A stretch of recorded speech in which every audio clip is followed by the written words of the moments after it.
Sometimes hitting that corporate goal isn't as glorious as we imagine. And a leap of faith, instigated by a career-limiting move, may be the right way to start something we're really excited and proud of. Hi, I'm your host, Olivier Bousset, and today we're joined by Peter of Karma Drama, a creative agency that works with purpose-driven do-gooders, helping them with strategy, branding, and getting them to market. We explore his aha to the ups and downs of his agency's amazing journey, and so much more. Hey, Peter, thanks for joining us on Business 101. Hey, thanks for having me, Olivier. It's a pleasure. Okay, let's get right into it. Please introduce yourself and give us your 60-second business pitch. Sounds good. My name's Peter Jugario. I'm the owner and CEO of Karma Dharma. We're a creative agency that works with purpose-driven do-gooders, we like to say. We help them with strategy, their branding, and we take them to market so we can help them fulfill their mission. Excellent.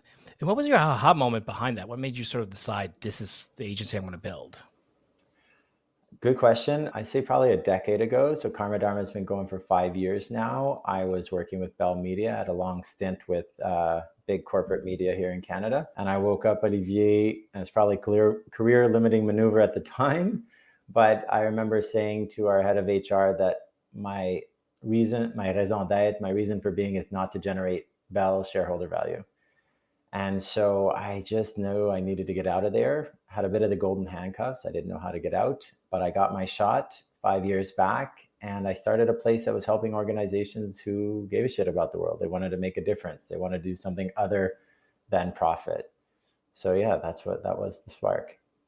Excellent. That's quite a story. I feel that. And so when you decided to launch it, I guess you already had experience, but did you ever run a business before that? Or was it the sort of like, I decided tomorrow I'm just going to launch an agency and go for it?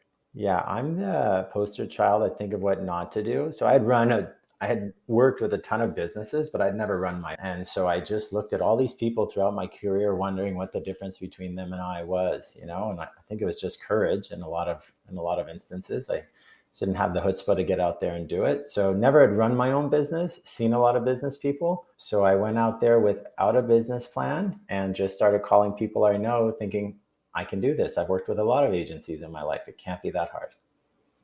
Yeah. So just go for it and launch it. I think that's Seth Godin said that. And I think that's brilliant. It's also a dangerous way to go, but yeah.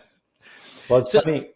Sorry, yeah. It's funny you say that. When I speak to students, they often talk about their business plan and their market research and all of these things. And then I have this fear that had I done all that homework, it would have said the market's saturated. Don't do it. Yeah, that's a good point. I think myself, I would go back and change a few things and did more research, because in my past experiences, I noticed not doing enough research sort of hindered the project or slowed it down as well. So it sort of brings me up to the next question. Since you started, did you have to pivot your project at any point?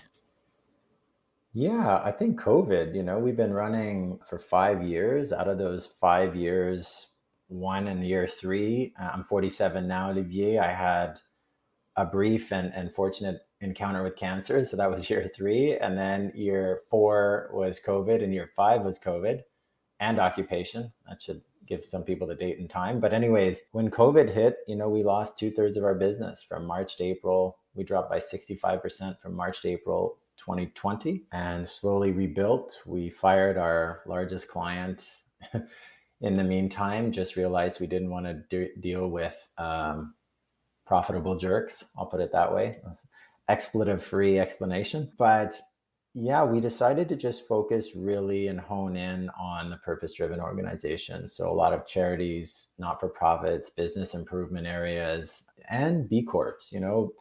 You can be, we're not against for-profit. I am for-profit and enjoy the benefits of profit, but it just couldn't be the profit-only motive. It started to feel a little empty, and helping people sell more cars or more widgets just was lacking what we were looking for as an organization. Yeah, sort of you need that passion to keep you going. I get that.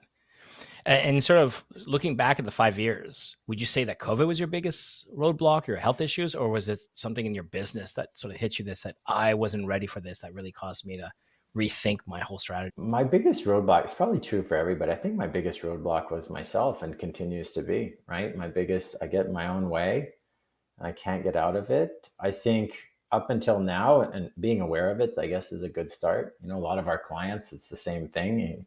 Can't get them the hell out of their own way. For myself, it was always looking outside for the way to do it. The imposter syndrome where I've never been in business, somebody else must have this figured out. They must have it more efficient, more profitable, better model. One of my colleagues said I was a framework slut because I'd always be going to the next framework that would help, like we could facilitate with our clients because these people have got it figured out. And so it took me a long time to trust that we may have our own way, right? And we may have our own path. And hey, we're avid learners, we're always taking in things, but a little bit of belief and a little bit of faith that we might have something here that might be a little bit different was really the beginning of unleashing our own potential, I think, as an organization. Yes, that's a great answer. And I've seen that a lot. Every creative person who's jumped on this podcast would say it's their own customers blocking the workflow, blocking the creative flow. And that was something that they stumbled across that they didn't expect when they first started being in the creative agencies. So that's really interesting. Yeah. Well, if I can add to that, if we've got the time, I would say either they know, so we've really targeted who we want as clients, right? We want a purpose-driven organization. We want non-a-holes, and we want people with a growth mindset. Because I've realized there's a lot of do-gooders, and you didn't say it this way, but are very fixed in the way they want to do it. They just want you to, hey, I want this, and you please go do that for me. But that doesn't allow any room for maneuvering. And then you can also have people who are just darn right toxic.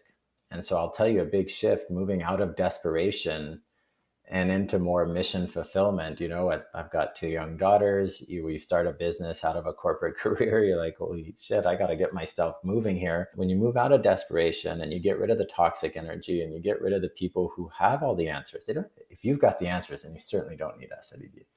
And so you get into this place where, okay, I don't add any value, and you, Mr. Client or Mrs. Client, don't see any value in what we're doing. So this is not a healthy relationship for either of us. Yeah, and recognizing it is really important. I think a lot of startups and small agencies don't always recognize it, and they sort of have to experience it. I think it's hard to explain to them, like, you're going to have to fire customers along the way, and sometimes faster than later. 100%. And it takes guts. And when I was telling you, we fired our biggest client in the summer of 2020 and COVID, I was like, if we don't do this, COVID or not, we're going to implode, or the anxiety that it was creating for me was just through the roof. I'm like, I don't want to do this anymore. And you wake up that day, where you're like, wait a minute, this person is stealing my love for my own business. And I've chosen to abdicate that control. Is a big moment. And that moment you realize you're not respecting yourself within your business is heartbreaking, and you got to walk it so you don't have to. I chose to walk that relationship out of self-respect. And then, to your point, the energy starts flowing towards people you want to work with, right? Yeah, exactly. And this is off topic, but now we sort of popped in my head. How did you go about firing your customer? Like, how did it go? Was it by email, or did you text them or call them? No, we had a conversation. No one's perfect, right? This individual has his 50 shades of gray. And, we got on the phone. He was struggling. And he was the type of guy who was arguing with his bills every month. It had been 3 years at this point. And I said, maybe you just need to go in a different direction, right? You're not seeing the value totally. And I'm going to, I guess I brought the horse to water. So it wasn't confrontational. It wasn't like, you suck, you have to go. We avoided all of that, which was a beautiful thing. It was just a question of helping that person see that he was also in the wrong relationship for him, right? It wasn't working for either of us. Yeah, I hate to say it, but it really was one of those mutual things. Whenever someone tells you that they broke up, it was mutual. You're like, okay, somebody dumped the other person. Must be real. Yeah. But this was really one of those things where, okay, I brought the topic up, but maybe I just opened that door, because somewhere in this individual, he still had at heart our success. He couldn't get out of his own way, right? And so opening that door just said, yeah, great. And it was clean, and it was over. He paid his last bill. There was no issue. And then away we went. Nice. It That's worked out. good.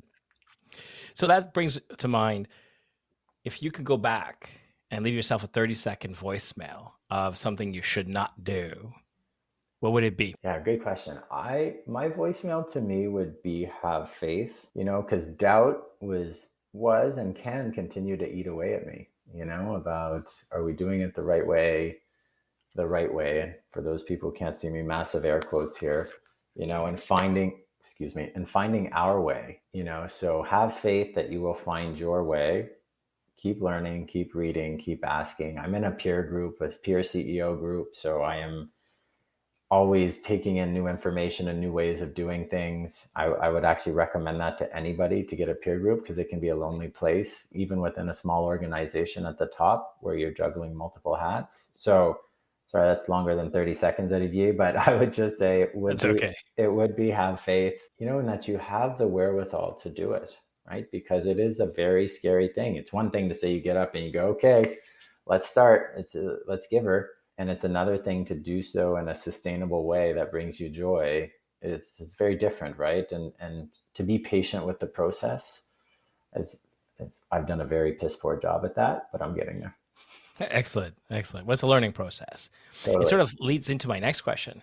Looking back since you started about 5 years ago, is there somebody you say, oh, I should have hired that person to start right away? I should have spent the money right away on a hiring as opposed to try to do it myself and then, bring somebody in down the road.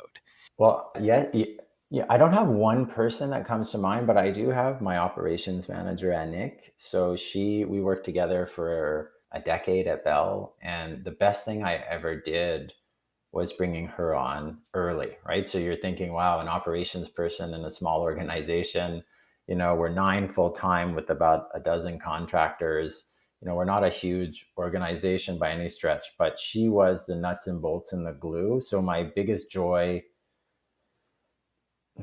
smartest move was hiring someone who had every single skill in the book that I just, for the life of me, Olivier, can't do or do poorly, or I should say better, drains me of all of my energy. I would say that we've recently hired a creative director, and finding another senior person, because I find, as any small business, that oftentimes the leaders can be doing the sales and the lead consulting and they're like, there's a lot of smart people out there. And as a small company, you're like, am I going to pay the big salary? Especially I'm here in Ottawa.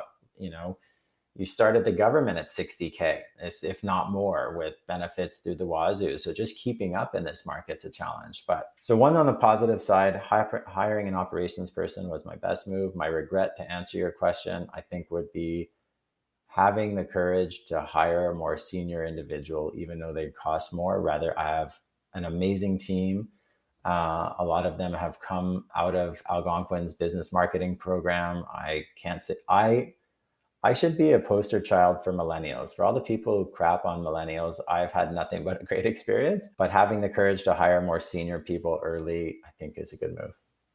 Yeah, that's a great point. So, okay, so switching a little bit more now on marketing science, since you said you hire somebody in that role, what is the go-to marketing tool that has been the most successful for you? Is it something that you're building campaigns, advertisement, word of mouth?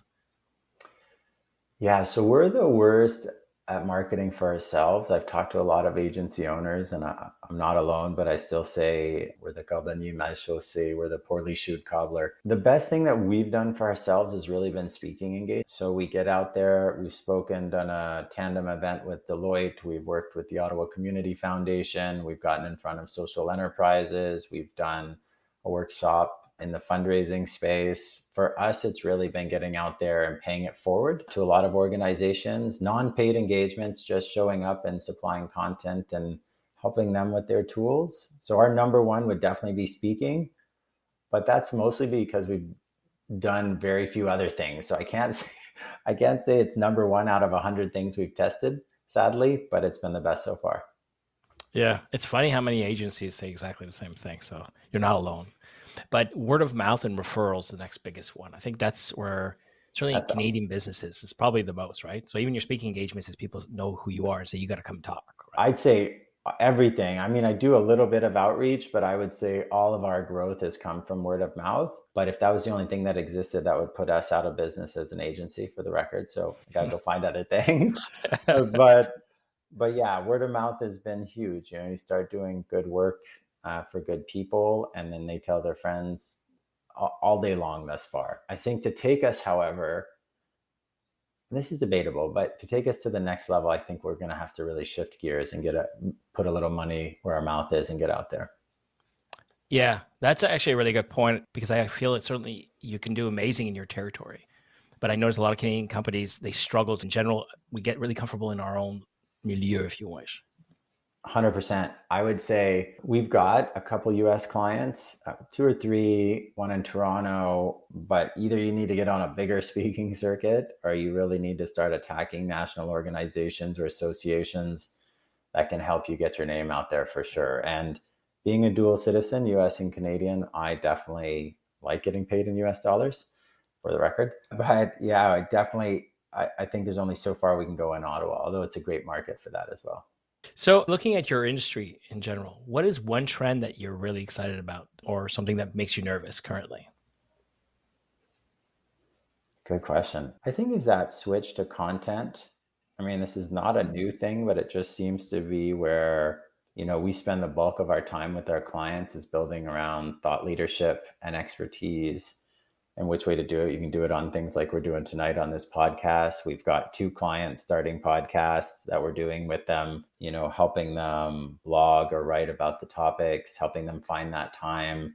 So it's also nerve wracking at the same time because, if you're a business owner, you rarely have time. So finding copywriters that can express your voice is one thing. But I think, I would have answered you a few years ago, obviously digital and all its targeting capabilities, but privacy laws are slowly putting a dent into that.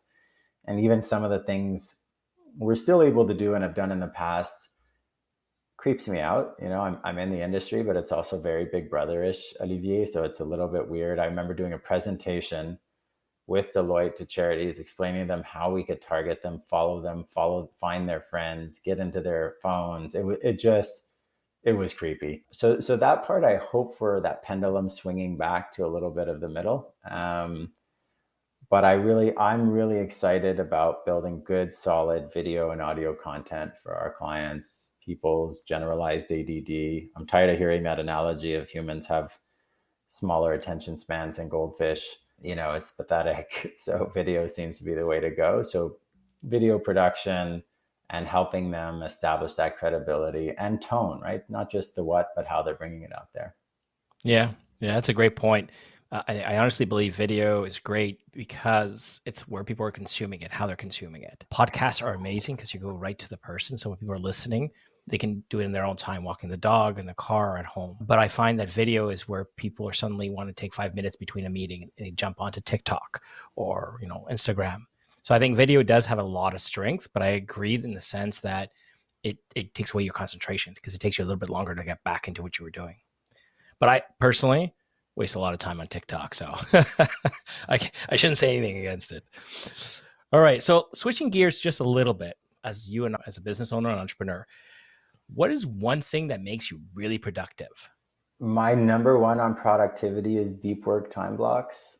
I think to your point, where there's this overload of information, but a deficit of attention. And so I can get caught in emails or responding to our team Slack channel and all of this. So my go-to has been for a while is hitting actually Bridgehead prior to coming into the office for a couple hours, either hit the gym, do a run, and then just an hour and a half to 2 hours of, some concentration music and either writing or, whether we're drafting vision, mission, and values for an organization or we're writing a strategic plan or these types of things are really hard for me to do with lots of interruptions. I have undiagnosed ADD. I'm sure I am bouncing with my monkey mind from all sorts of tasks. So if I can just hone in on a spot, and if I don't book the time block, Olivier, I don't get there.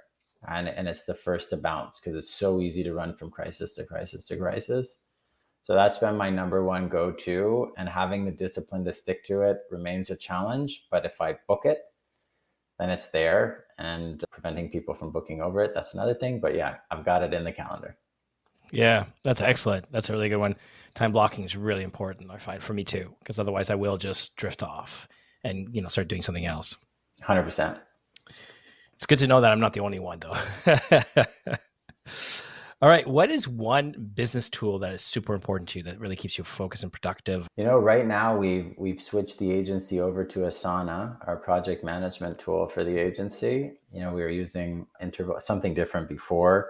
I think that's been a monumental shift for us because we'd have client meetings and we'd have either meeting notes from the meeting or follow-ups, and people would have, if you're like me, you'd have paper. Now I've shifted to at least writing my notes on the iPad, so it's digitized, but it took me a while to get there. That's a recent thing. I feel Asana and that project management software has really been a game changer, where we can build out our projects.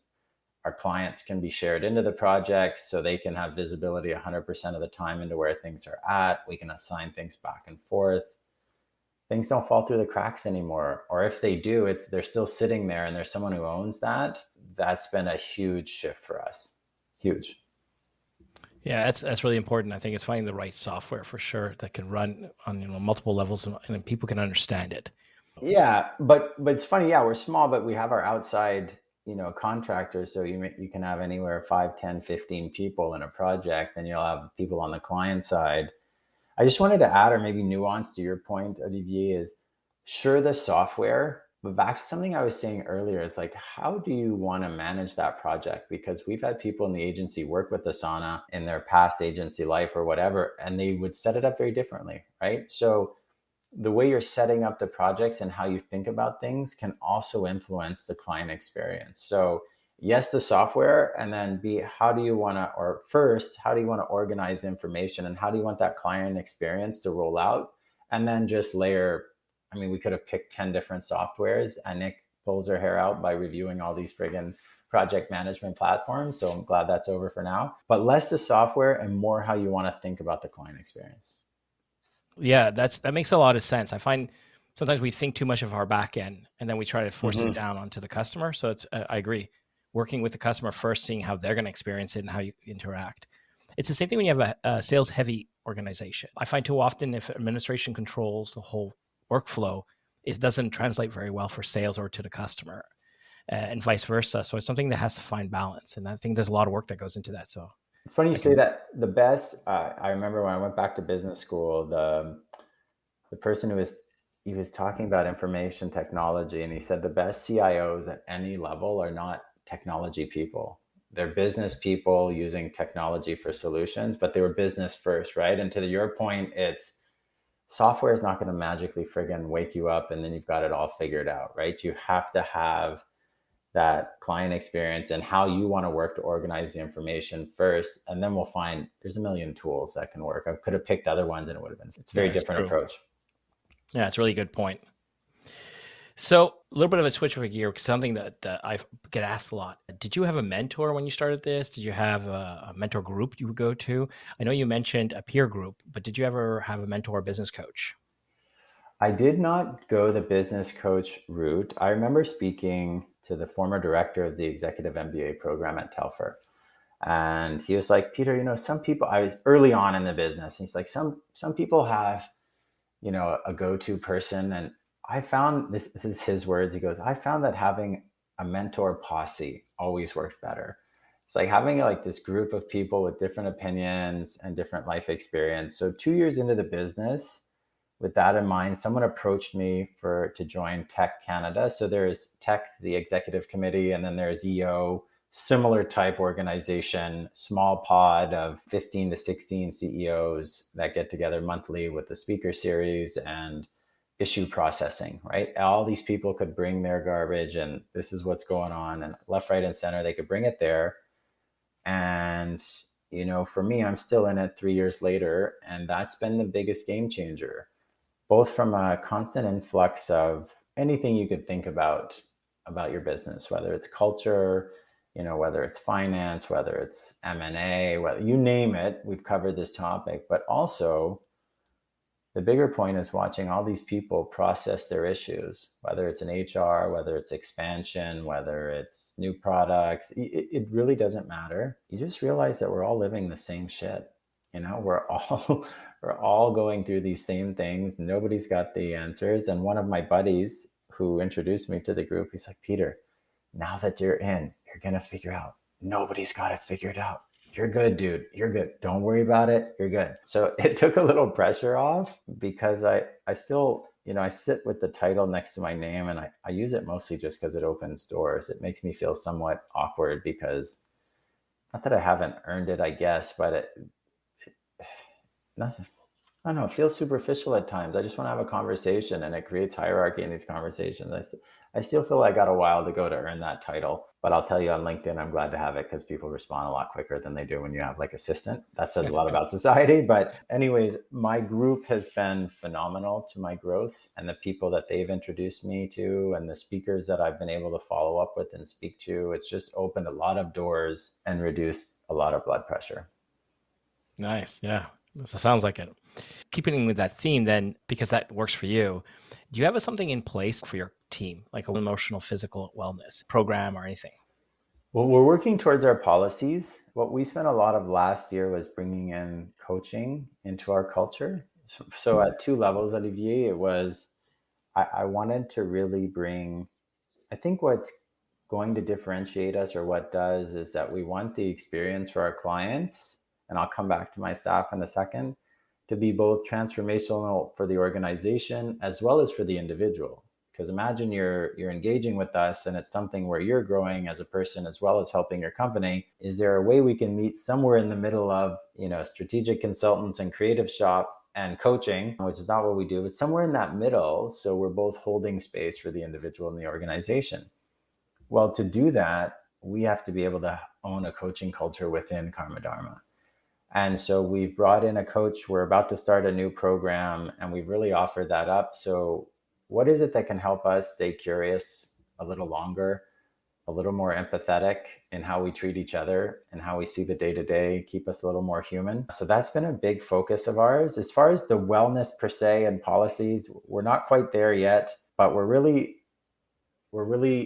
toying with the idea of unlimited personal time off, because we have people either with family issues or sick days and we don't have anybody who abuses it, the system. So what if we could take the pressure off if you need that time with your kids or whether you need that personal burnout day after the last 2 years we've all lived? Can we afford to give that? And Nick and I say, can we afford not to, really? So that's been something that's been implicit and everybody knows, but we're working on making that more explicit.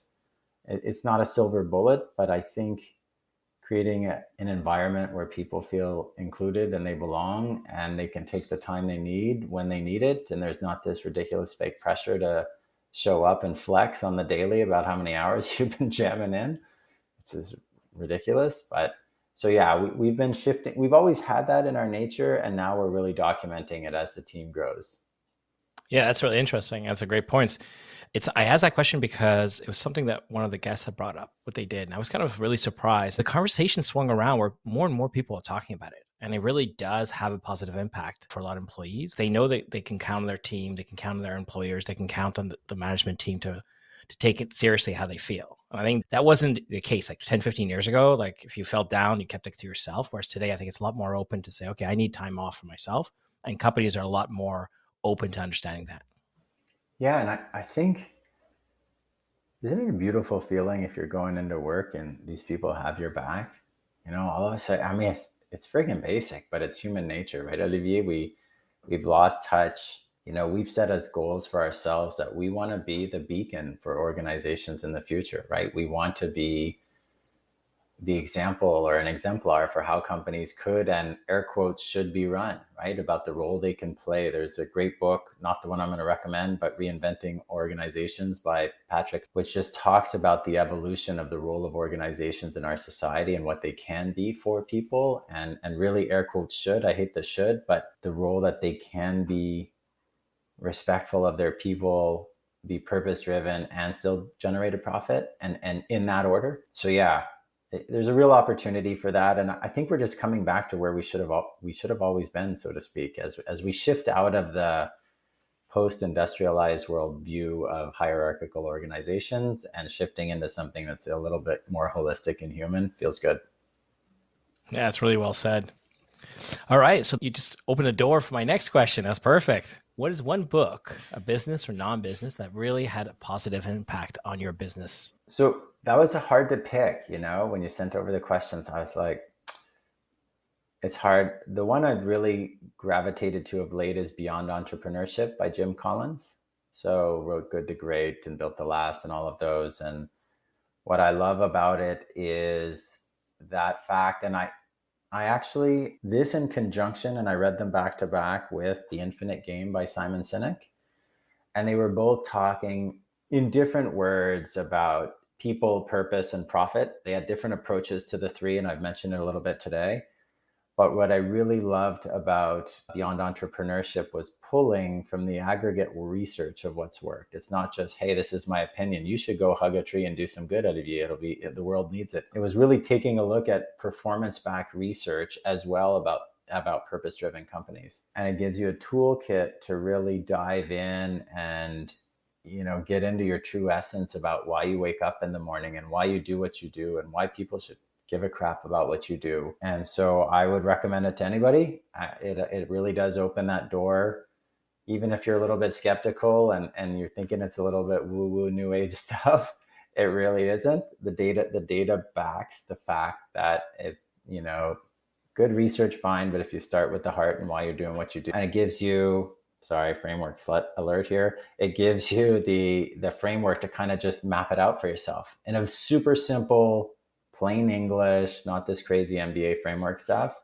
So highly recommend it for everybody. That's excellent. Yeah. And I think that's great. I haven't read either one of those, so I'm going to put them on my list. I use Audible, so I listen to them. And when I'm walking my dog, so I have to check those out. All right. Next question. One I like. If you could have a coffee with anybody, any business guru, who would it be and why? You're asking me today, so I reserve the right if we talk in a year or something to change this answer. I'm really fascinated with the scale of an organization. And what I mean by that is, so I'm reading a little bit about Elon Musk, not the personality, but I was just talking to a friend about how does someone go raise all this money and start this crazy company like SpaceX, maybe less Tesla, but it's sort of the same thing, this desire to change the way we do things on Earth. And how do you even do that? How do you go raise all that money? How do you do that? Because I'm fascinated and dedicated to human transformation at scale. So how can we continue that evolution and transform who we are and what we do, but at a large scale, beyond my 9 people and little hole in the wall here in Ottawa? So I would like to dig into the scalability and that stuff. I'm reading Scaling Up at the moment, but just fascinated with taking that idea and then getting it funded to the point. Like I've done VC pitches. I get it in principle, but there's something at just next level to be able to take that type of vision, scale it, operationalize it, and make it a reality that fascinates me. Yeah, so Elon Musk. A few people have said that, and it's funny because it's our kind of running joke, because whenever we say it, I'll either get Elon Musk or somebody like Warren Buffett. But so if Elon Musk ever listens to my podcast, he can reach out to you. Yeah, that'd be great. Have coffee. It's funny because I don't follow, I'm not like a business groupie. I don't follow a lot. Most of what I read is really more personal development and trying to increase my awareness as a leader so I can just bring it on the daily. So you asked me a business person, so that's what came to mind on that. But most of the people I look up to that I'm trying to emulate never ran a business. Yeah. Yeah. And it could be, it's an open question. It's kind of a fun question, but it's true. It's somebody that you would love to grab coffee with and just pick their brain. And I think he does have sort of a unique personality and a unique take, good and bad. But he's definitely somebody interesting. I don't even care about the person. It's funny you say that. I don't care about that. And I'm not the 80 hours of work a week and name my kid some weird astro symbol. I can't remember. My wife brought it up the other day. I don't give a crap about any of that. I just want to understand, how do you take idea to worldwide scale on a business model where there is none and you're losing money for the first X amount of years? Because is SpaceX making money? I don't think it's making money. I don't know, actually. Yes, I can't say. No, yeah, there's yet to be paying space travel to the point where he's in the black, but he's still running this crazy ass business. I'm fascinated. Yeah. All right. So last question. How can people reach out to you? What's the best way to reach out to and connect with you? Shoot me an email, Peter at karmadharma.ca. It's a funky name. It's hard to forget. It's kind of like my last name. You can't pronounce it or write it. So you can find Karma Dharma, KarmaDharma.ca. Lots of A's. Find me on LinkedIn. Give me a shout. Happy to grab coffee. Prefer in person, but also do virtual wherever you're at. Excellent. And we'll be putting all that on the show notes as well. Sounds good. Thank you so much for joining me tonight. It was amazing. I loved it. Okay, I have a question for you, Olivier. Can I shoot it back to you? Go ahead. All right. So you can cut this part if it sucks. What's your what do you leave tonight's interview with? What was most valuable? You know what? Just listening to the point when you said, you're learning and you're sort of, because you're taking this company and it's taken to a new level. I mean, it's obviously 5 years, it's profitable, it's working, you have 9 employees. And to listen to the doubts that are still there 5 years in reaffirms my entrepreneur side, my founder side, because I too get that sort of, am I the right person to do this? And I tend to jump in, try something, and if I lose the money, it's like almost going to a casino, I'm okay with it. But sometimes I feel like, am I doing this the right way? So when I get to listen to people like yourself who say, you know what, I'm still doubting myself 5 years in, it sounds weird, but I feel like, okay, it's all right. It's normal. I feel very confident. So that's what I take away from these conversations. So in a weird way, it makes me feel good. Welcome to the club, man. Nobody's got it fully figured out. That's it. I appreciate it. Thanks again. Thanks for having me, Olivier. It's been a great time. I want to thank you for joining us today. We hope that these podcasts give you some insights from the stories and experiences of the founders, entrepreneurs, and business owners who share with us. And we hope that you find some useful takeaways that help you along your own business journey. Like always, please follow and leave us a review. Until next time.